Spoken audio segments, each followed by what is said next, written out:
amigas, amigos, hoy estoy con Julio Bogeat, gran amigo y muchas cosas más. Hola, Julio.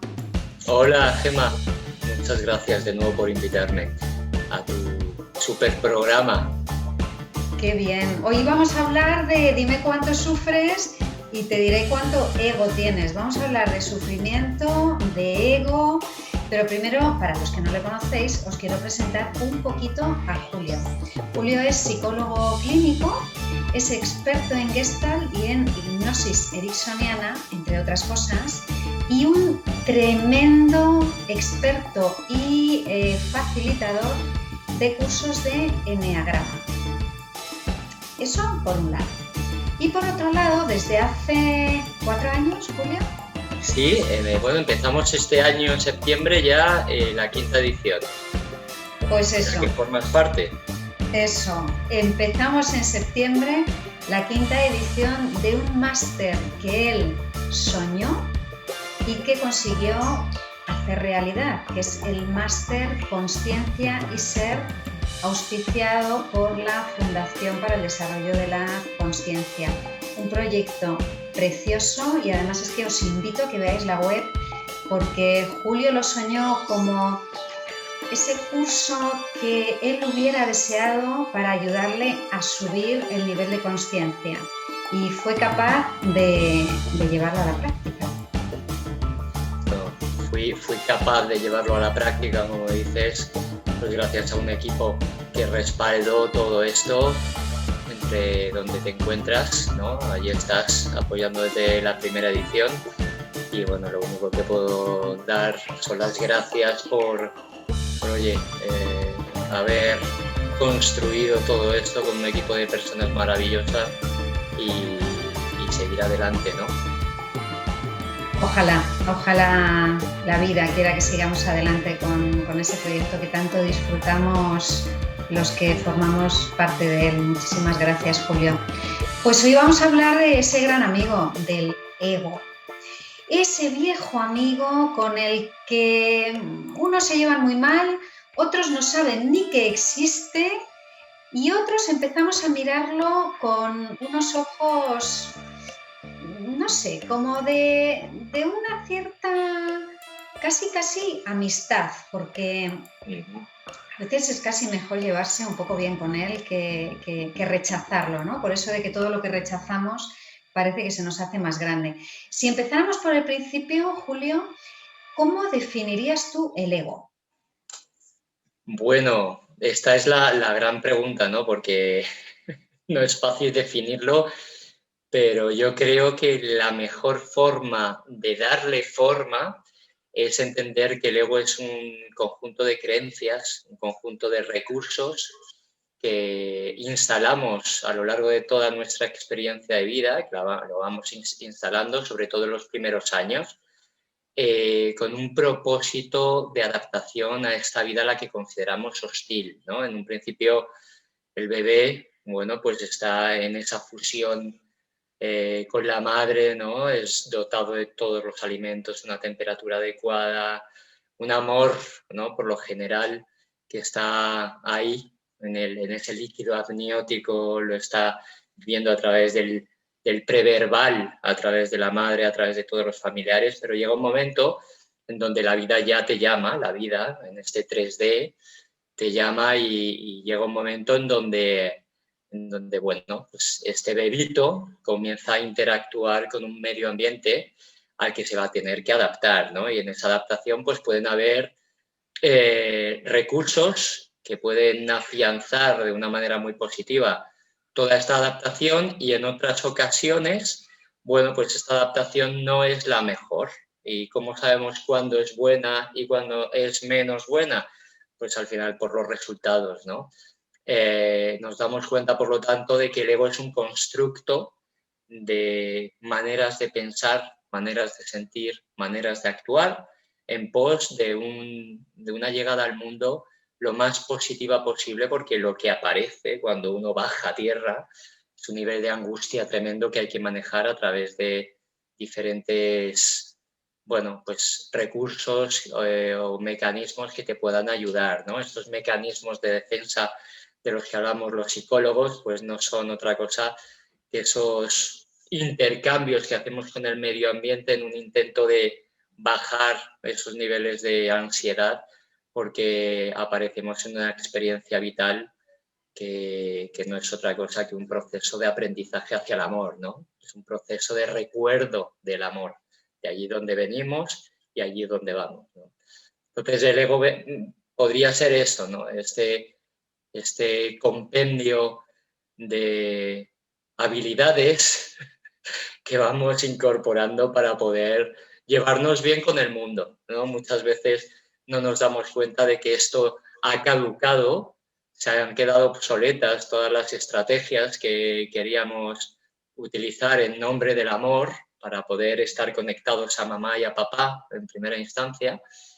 Y nada, somos tan cabezotas que lo que queremos es perpetuarlo una y otra vez, cuando en realidad lo que estamos haciendo es sufrir, ¿no? Y si sufrimos, tú sabes perfectamente que hay algo que no está funcionando, ¿no? Tendremos que revisar ese sistema de creencias para poder dilucidar, pues, cuáles son estos momentazos que nos llevan, bueno, pues a tener resultados en cuanto a la salud, relaciones, adaptación, recursos bastante nefastos, y unos recursos y unos parámetros también internos, la paz, la felicidad y el amor incondicional o el espíritu de servicio también bastante mermados, ¿no?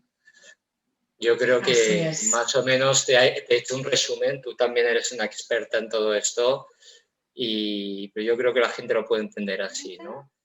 Aparte de que ya has dado unas pinceladas, pero ¿para qué serviría esta herramienta? Mm, Mira, por supuesto que todo aquello cuanto existe en esta vida tiene una función.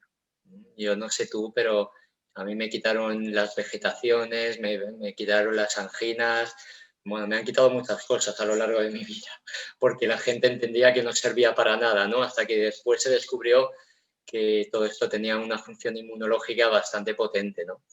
Hay corrientes que existen que lo que quieren es matar al ego, ¿no? Es quitar al ego, sea como sea, ¿no? Pero el ego tiene una función, tiene muchas funciones, ¿no? Pero es la gran herramienta, es el gran avatar sobre el que nuestra alma se sustenta para poder tener esta experiencia evolutiva hacia la gran comprensión, hacia el amor, ¿no? Sin el ego, que está constituido, como bien sabes, por un cuerpo físico, un cuerpo emocional y una mente inferior, no sería posible el camino de transformación hacia el amor.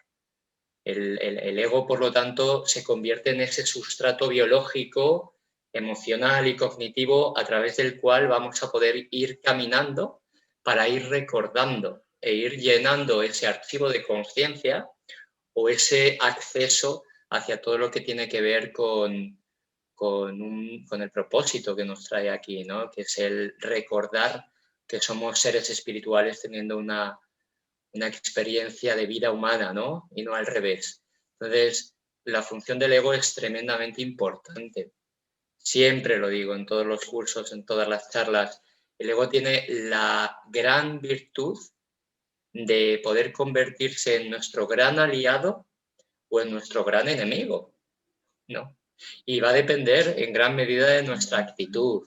Entonces, hay que prestar atención al ego, porque en la medida en la que somos conscientes de cuál es ese patrón que nos acompaña, porque se convirtió en su momento en la herida del alma, es decir, aquello que vinimos a transitar, cuando nos damos cuenta de esto, nos hacemos mucho más libres, ¿no? Ya no estamos inmersos en ese secuestro egoico que muchas veces se produce precisamente por un descenso de la energía vital y también se produce por un elevado nivel de ignorancia, sino que en ese momento en donde somos conscientes de que no solamente somos esa voz que escuchamos en nuestra cabeza, sino que somos la presencia que escucha esa voz, pues nos va a reportar muchísima más maniobrabilidad a la hora de manejarnos en la vida, ¿no? No es lo mismo ser secuestrado por el ego que elegir caminar por aquellas inercias que mi ego ya me había propuesto antaño, ¿no? Esto ya me posiciona en un lugar mucho más libre y desde ahí me hago mucho más consciente. Entonces se trata de instrumentalizar al ego al servicio del alma, ¿no? Sin embargo, es inevitable que en el proceso de ignorancia por el que todos debemos pasar, donde el ego tiene una parte protagonista en todo ese proceso, es inevitable que nos secuestre con sus vicios, que nos secuestre con esa herida que decías tú, ¿no? Que hay una herida primordial que tiene que ver con el eneatipo. Ahora nos hablarás un poquito del eneagrama y de esas 9 heridas del ego, ¿no? Por un lado la herida y por otro lado esas manías, esos vicios, ¿no? Y por ahí es por donde nos secuestra. Uh-huh. Uh-huh. Mira, el gran vicio, ¿no? Los dos grandes vicios del ego, lo damos siempre con toda esta información, son el control barra seguridad, ¿no? Que es esa manía que tiene el ego de generar acciones esperando unos resultados, ¿no? Y cuando no se dan esos resultados, entonces nos ponemos a sufrir. Y en realidad sufrimos porque no tenemos el poder de generar aquello que se dé de una manera cierta, ¿no? Por lo cual, cuando nosotros generamos esas acciones y los resultados que devienen no son aquellos que a mí, como ego, me gustaría que se dieran, entonces hay, pues, de nuevo, sufrimiento, cabreo, frustración, en fin, todo lo que ya conocemos, ¿no? Y la otra función del ego, ¿no? O el otro vicio que lo has llamado, que es tal cual, es el reconocimiento, ¿no? Es la necesidad de ser visto. En realidad uno quiere ser visto por papá y mamá siempre, que fueron, pues, las primeras figuras de autoridad, las primeras figuras con las que nos relacionamos, ¿no? Si no son padres al uso, figuras de referencia, cualquier tipo de autoridad, ¿no? Y cuando eso no ocurre, pues también sufrimos mucho, con lo cual el ego se pasa la vida gritando para ser visto, ¿no? Es como, hola, hay alguien ahí, estoy aquí, ¿no? Miradme, mirad lo que hago, mirad lo que soy, mirad. Desde el budismo me gusta también mucho hablar de esos vicios o esos pecados, ¿no? Se les llama pecados desde el eneagrama, ¿no? Pero no tienen esa parte religiosa que entendemos, ¿no? El pecado es ese veneno del ego, es el veneno del ego, ¿no? Y siempre hablamos desde el budismo de 3 venenos básicos, ¿no? Uno es la pereza o la narcotización, ¿no? Que es ese no querer mirarme, es ese mantenerme en modo robot, en modo zombie, para no darme cuenta de nada y mantener el status quo. Esta es una función del ego muy, muy bonita, en el sentido de que, oye, también vivir desde el automático nos lleva a estar en un estado de ignorancia y parece que desde ahí no sufrimos, ¿no? Hasta que sufrimos, claro. Después habría otro veneno, desde este budismo del que te hablo, que sería el rechazo que estaría representado en el tipo 6. Es el rechazo de sí mismo, es el rechazo de la creencia en mis propios recursos, en mis propias potencialidades, ¿no? Y entonces me dejo estar a la deriva sin atreverme a cometer errores, ¿no? Este es uno de los grandes postulados también de toda esta información. El mirar la vida entre la posibilidad de acertar y la posibilidad de aprender, ¿no? La posibilidad de acertar me lleva, oye, pues a la repetición de ese acierto a lo largo de toda mi vida, si estoy lo suficientemente avispado, y cuando genero un error, pues estar también lo suficientemente despierto como para saber qué es lo que ha ocurrido ahí y transformarlo en la oportunidad de aprendizaje. Pero desde el tipo 6 hay una fijación tremenda y un miedo tremendo a dejarme ser, a dejarme experimentar con la vida y a generar errores que al final transmutan aprendizaje, lo queramos o no. O sea, que esto tenemos toda la eternidad, lo sabes perfectamente. Y el último de los venenos, según el budismo, sería el apego, ¿no? El apego que comentaba anteriormente, ¿no? Un apego a los resultados, un apego a todo aquello que debería ser porque yo lo he hecho de tal forma con mi voluntad de que sea así el resultado que deba ser y no otro. Entonces nos aferramos ahí con uñas y dientes a esos resultados cuando la vida en realidad nos tiene previstos otros planes que ni siquiera nos planteamos. Por eso a mí siempre me gusta mucho decir que si quieres hacer reír a Dios, cuéntale tus planes, ¿no? Es así. Es que a Lego le encanta la seguridad, ¿verdad? Sí, una seguridad aunque sea ficticia, ¿no? Mm. Aunque sea Le ficticia. encanta el control, le encanta la seguridad, le encanta pensar que él puede administrar y puede organizar todo. Por eso, claro, cuando se lo contamos a Dios, se debe partir de la risa, ¿no? Diciendo, bueno, estos que se han creído que son. Pero claro, como él precisamente ha construido un poco todo esto, pues bueno, se debe reír, pero lo comprende perfectamente, ¿no? Porque sin ego, como tú has dicho muy bien al principio, no conseguiríamos, como dice Gerardo, averiguar las leyes, por ejemplo, averiguar los límites. No conseguiríamos al final hacer el camino de vuelta hacia la luz de donde una vez salimos, ¿no? Entonces, claro, el ego es lo que decíamos antes, ¿no? Es la bestia negra por un lado y tiene todos estos vicios, pero por otro lado es que tiene una función fundamental y en algún momento iremos poco a poco trascendiendo cada uno de estos vicios. Es que no puede ser de otra manera. Uh-huh. No puede ser de otra manera porque forma parte de este juego de la vida, ¿no? Vinimos ya a recordar, ¿no? Vinimos ya a transmutar esa ignorancia, ¿no? O mejor dicho, si hablamos de los 3 estratos, la inocencia, que es ese momento en donde nacemos, ¿no?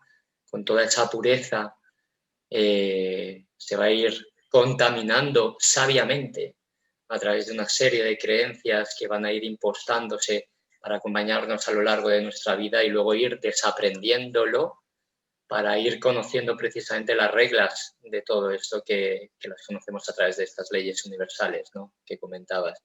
Entonces, por ensayo y error,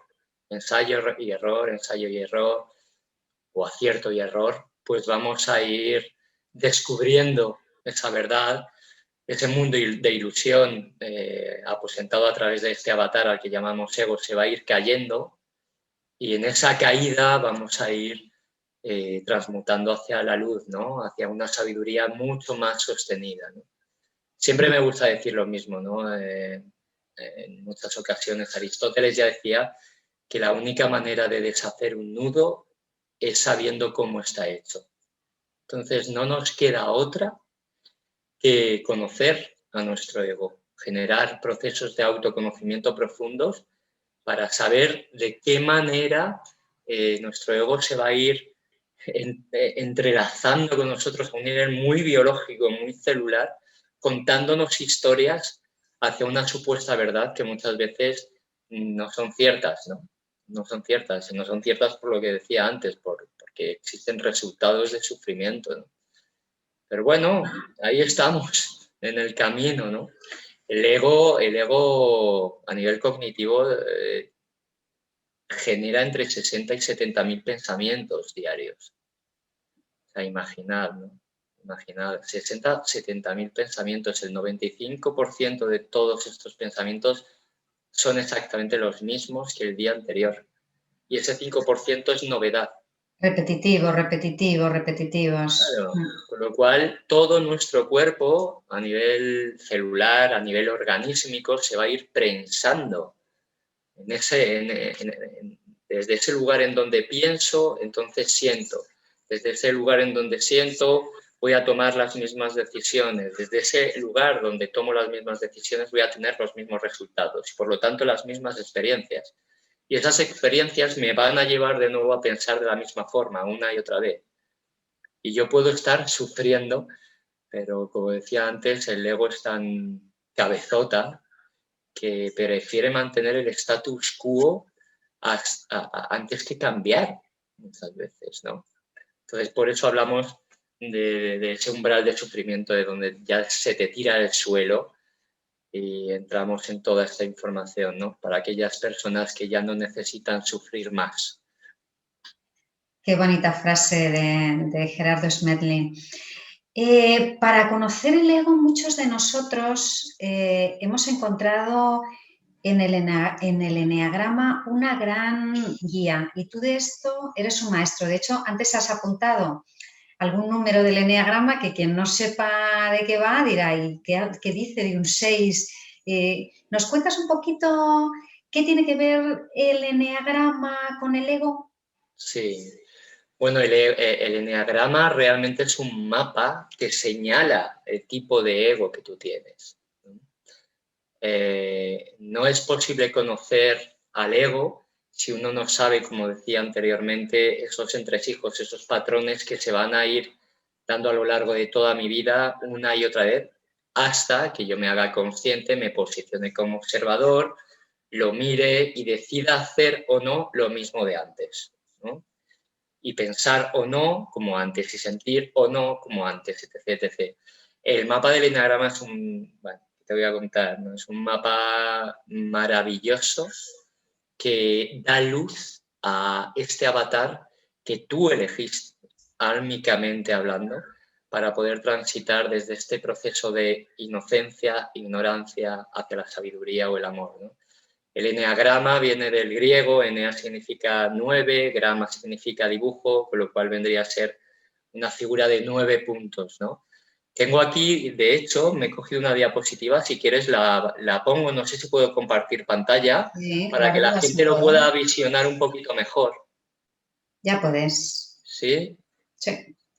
Pues esto es el eneagrama, ¿no? O sea, el eneagrama es un símbolo ancestral, que contempla 3 elementos básicos. Está el círculo, como podéis observar, está el triángulo y está la hexada, ¿no?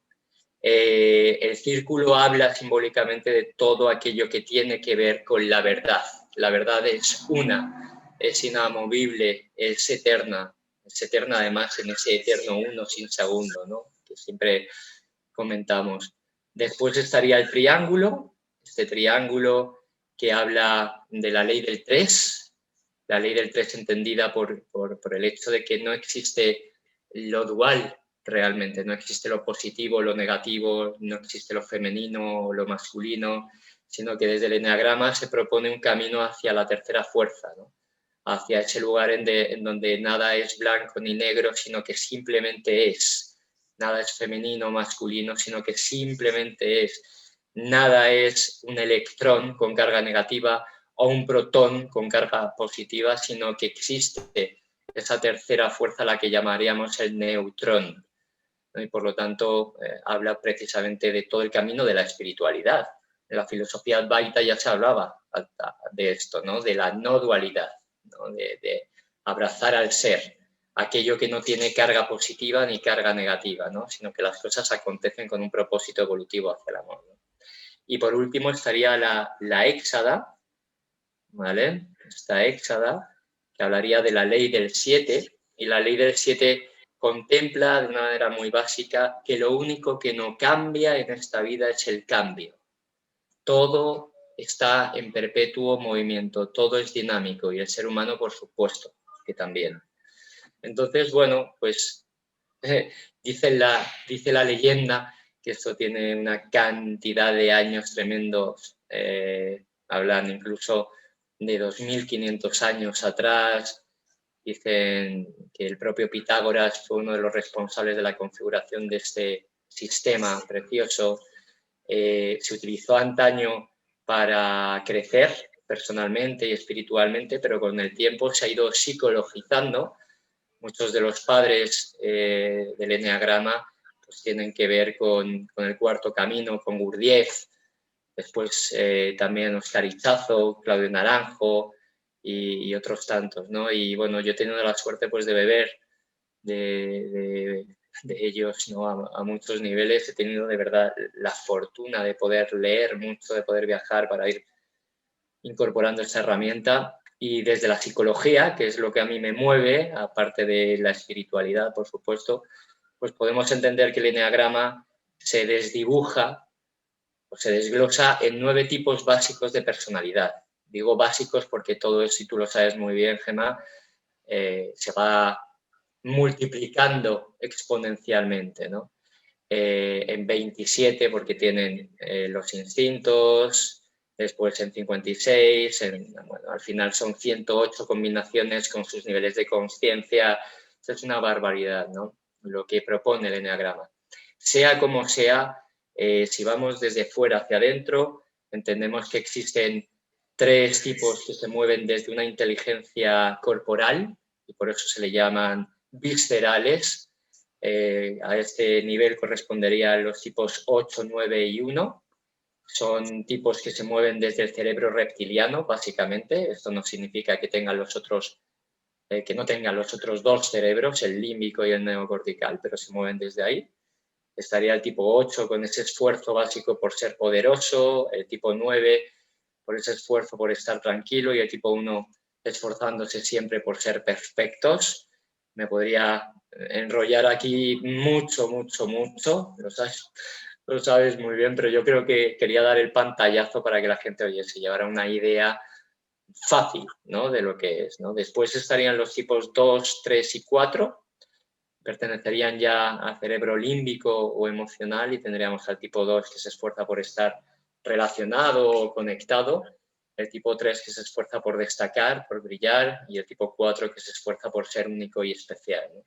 Y finalmente tendríamos a los tipos más mentales, tipo 5, 6 y 7. Estos tipos están más conectados hacia lo que es el cerebro neocortical, es el que evolutivamente está más avanzado. Esto no significa que sean mejores, por favor, ni mucho menos. Simplemente sobredimensionaron ese cerebro, ¿vale? Y hablamos de cerebros porque me sumo a la teoría del cerebro triuno de Paul MacLean, ¿no? Por eso estamos hablando de subcerebros. Y estaría el tipo 5 que se esfuerza por mantenerse distante, el 6 por estar seguro, que es uno de esos grandes vicios del ego, y el tipo 7 por estar estimulado, ¿no? Se esfuerza por estar estimulado. Todo esto, como digo, se va a ir exponenciando de una manera muy profunda. Podría decir como otro rasgo así bastante fácil, que la gente entendiera que el tipo 8, 9 y 1 tienen problemas o dificultades para manejar su rabia, los tipos 2, 3, 4 para manejar su tristeza o la vergüenza, y los tipos 5, 6, 7 para manejar el miedo y la ansiedad. Pero como digo, todo esto se va desglosando con instintos y da una cantidad tremenda de pistas para que uno pueda identificarse y, por favor, desidentificarse también. Que el trabajo con el eneagrama precisamente empieza en el momento en donde uno se ha identificado.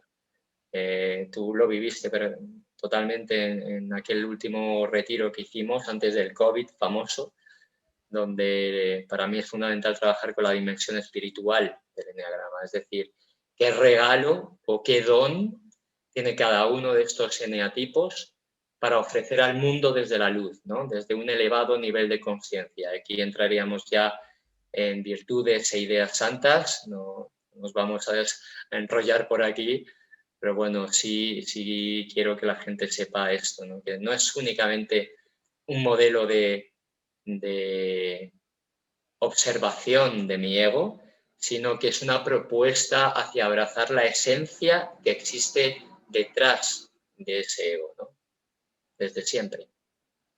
Claro, lo que pasa que tú lo decías antes, ¿no? En palabras de Aristóteles, que primero hay que conocer el nudo.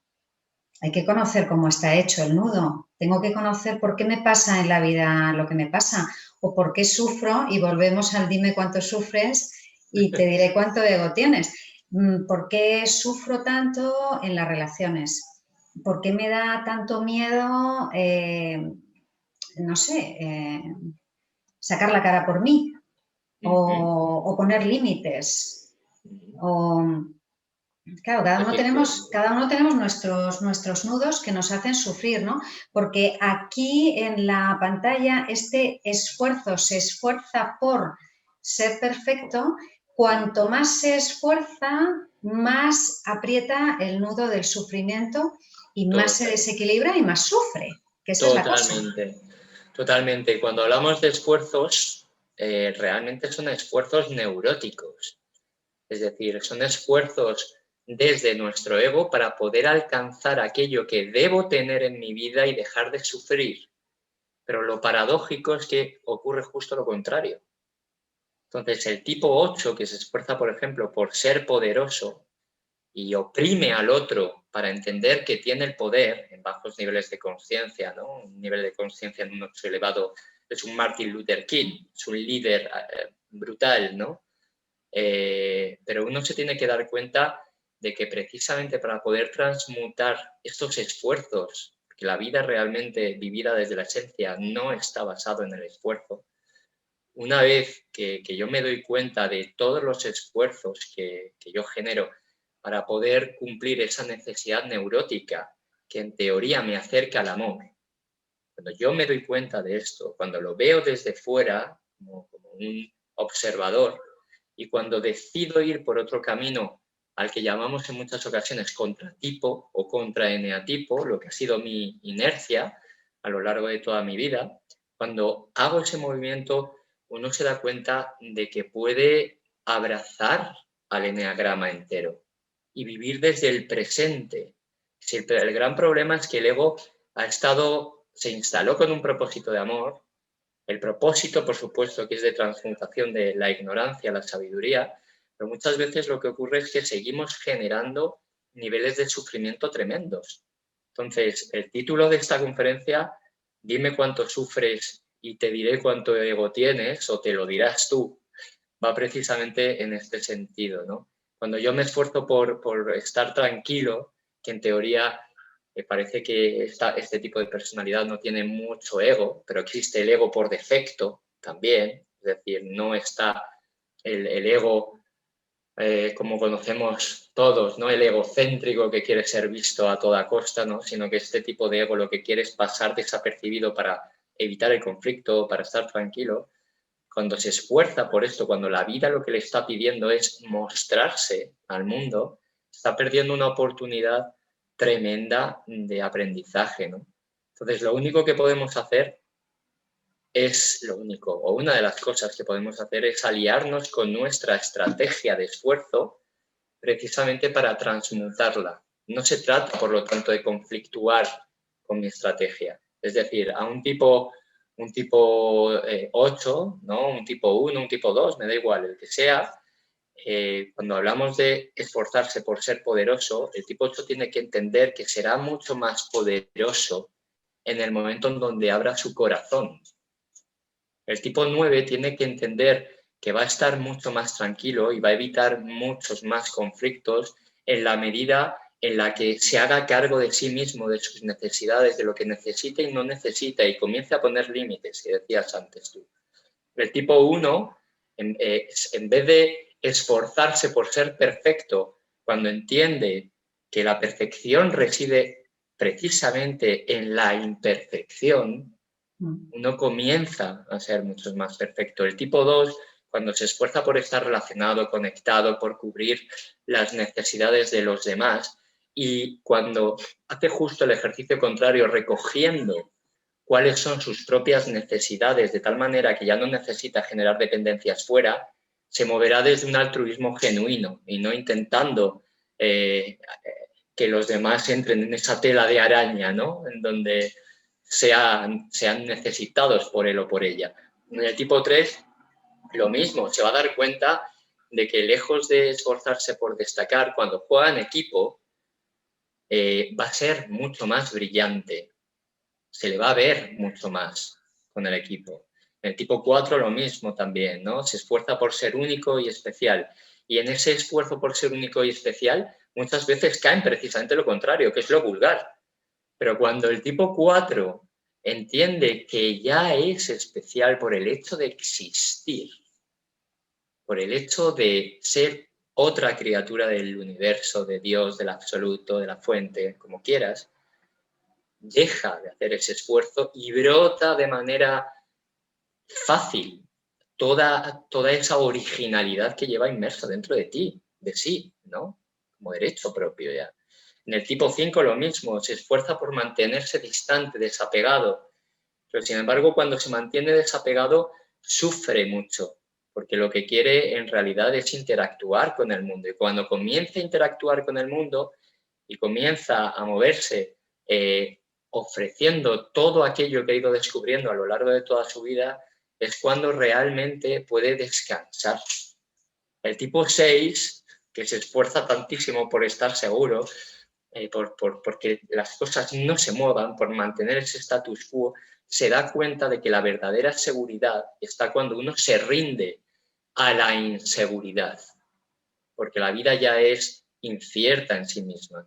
Por lo tanto, cuando el 6 se abre a la vida, a cometer errores, a ser vapuleado por ella, para aprender, pues comienza incluso a cogerle el gustillo a esto de una inseguridad sana, ¿no? No es lo mismo seguridad o inseguridad que temeridad.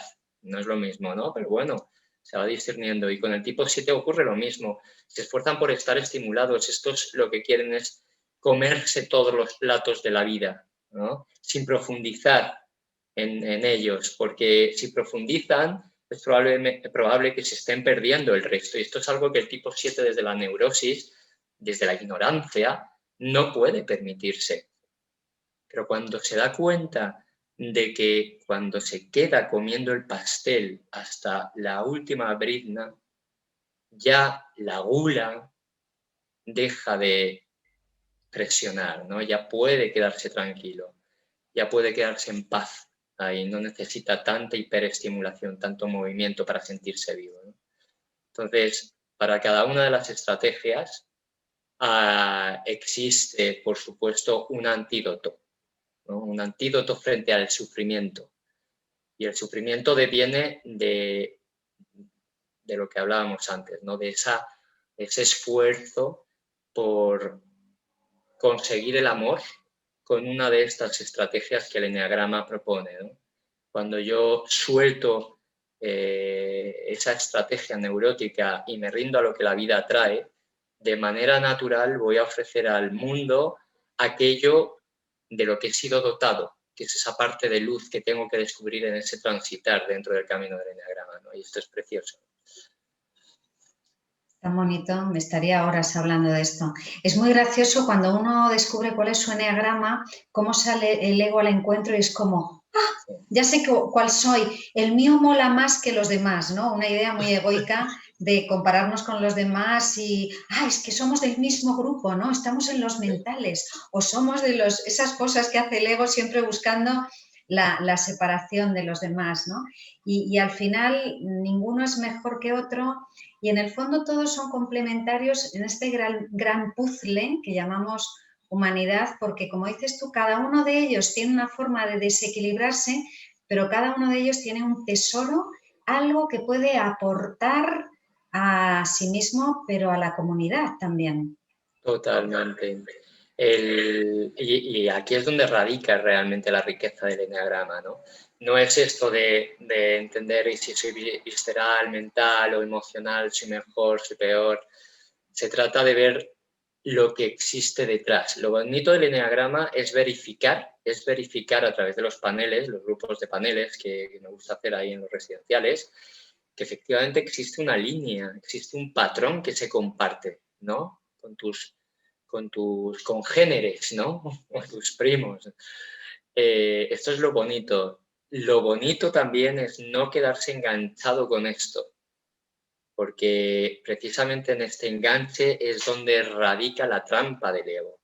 Muchas personas que trabajan con eneagrama se quedan sobreidentificados con el personaje, cuando en realidad lo que queremos es desapegarnos del personaje lo máximo posible para que pueda brotar la esencia. Y por eso el camino espiritual del eneagrama tiene que ser contemplado. También es muy bonito observar el eneagrama desde la parte empresarial, ¿no? En empresa, cuando trabajamos con eneagrama, uno se alía con las cualidades y con sus áreas de mejora, ¿no? Uno sabe lo que de manera innata es capaz de ofrecer y lo que tiene que mejorar a lo mejor, ¿no? Y dentro de un equipo, pues cada uno va aportando lo que buenamente puede. Esto es otra lectura del eneagrama y está bien, ¿no? Pero para mí la visión va más allá, ¿no? Tiene que ir hacia la trascendencia del ego para poder estar en el mundo sin el mundo, ¿no? Esta es la idea. Y Esta es la bueno, idea. esta es la idea, esta es la idea.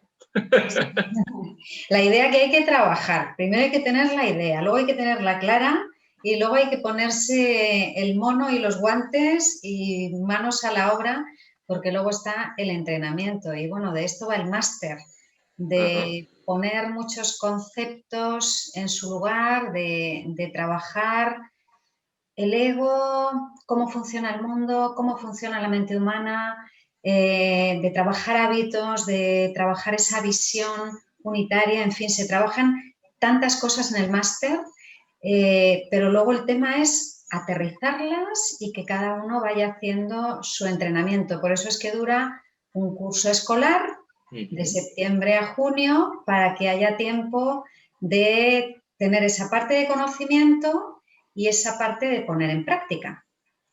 Efectivamente. Es que, bueno, ya lo sabes perfectamente, ¿no? Hay 3 bases para que se puedan, o 3 líneas para que se pueda dar este desarrollo personal y espiritual.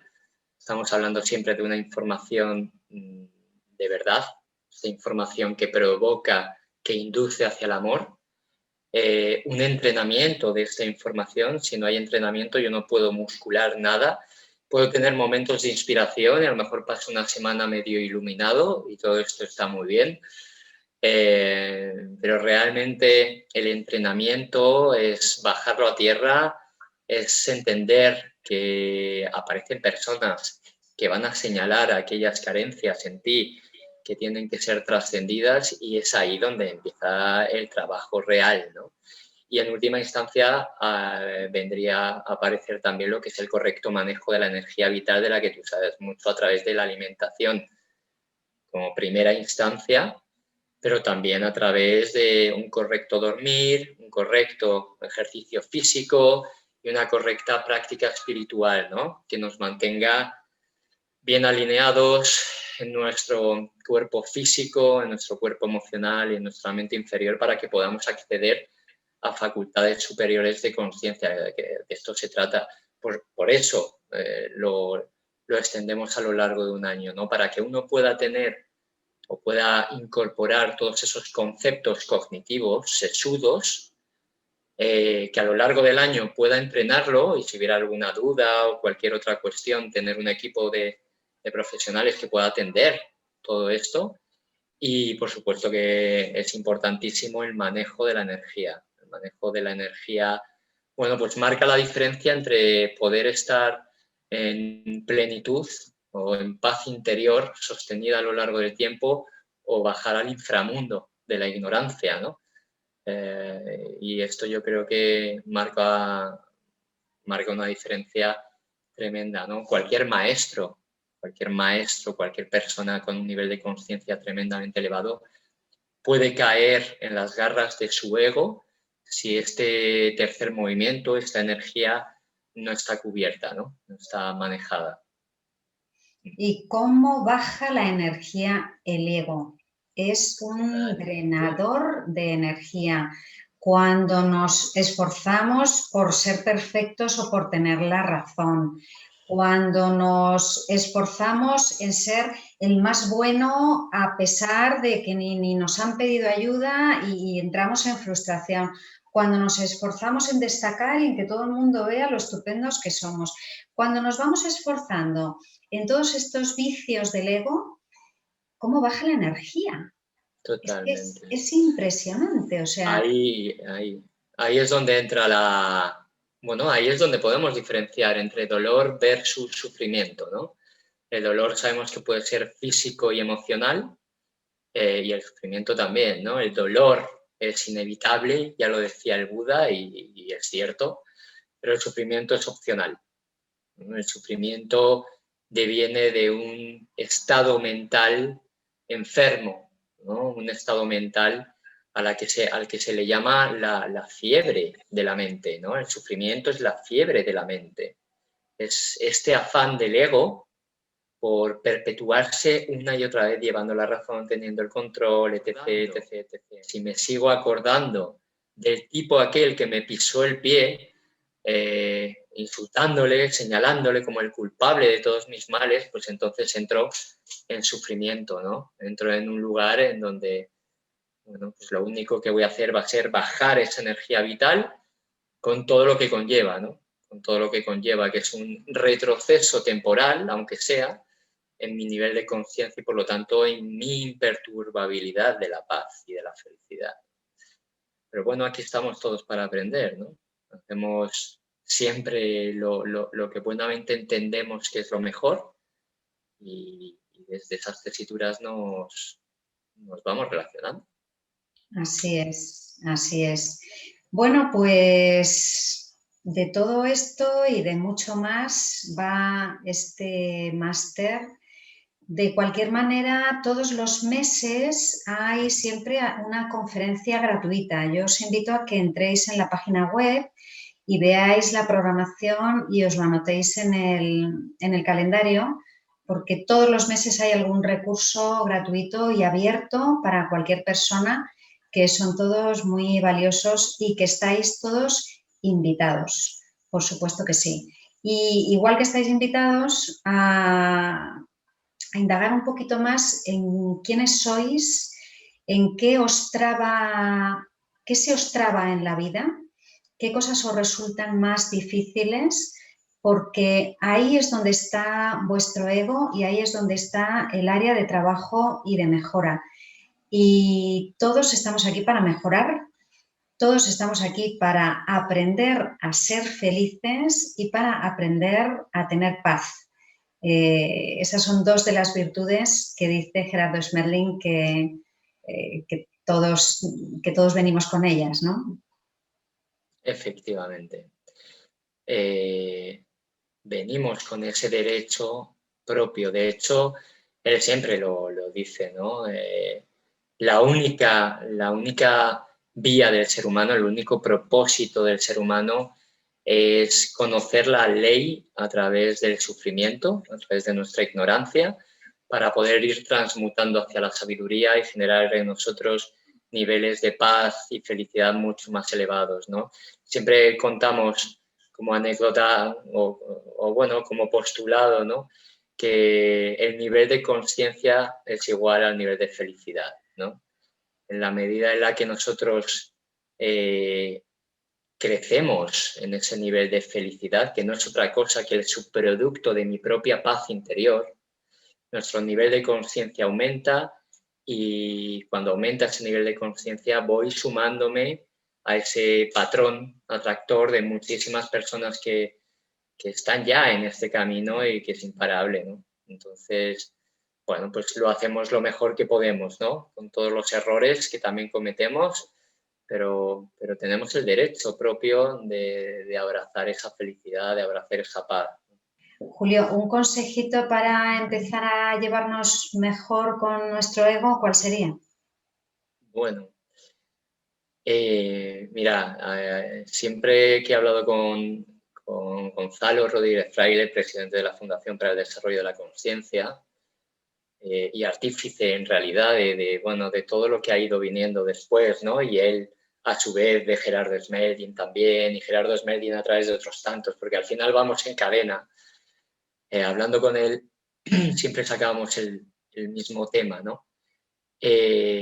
Uno puede discernir al margen del eneagrama, que es una herramienta fabulosa porque concreta y apunta de una manera muy precisa, pero para mí hay una pregunta fundamental, ¿no? Cada vez que nos vayamos a ir a dormir, apuntar en una libreta la siguiente pregunta: ¿qué es aquello con lo que me he permitido perder la paz?